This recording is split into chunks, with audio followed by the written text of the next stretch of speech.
The riser diagram tool creates a riser diagram for the selected fire alarm circuit in your project.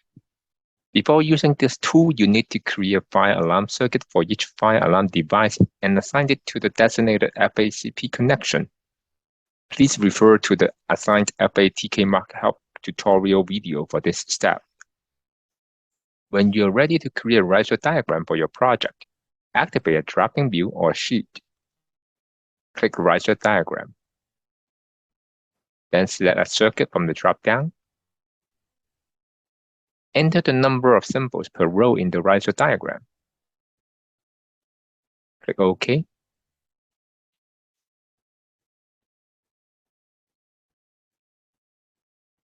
This tool requires the font type named 1/16 inch Arial for labeling in the riser diagram. Imagine there's a 42 by 30 title block in your view. SLC sign will be added to the right side of the imaginary title block. Notification sign will be added to the left side.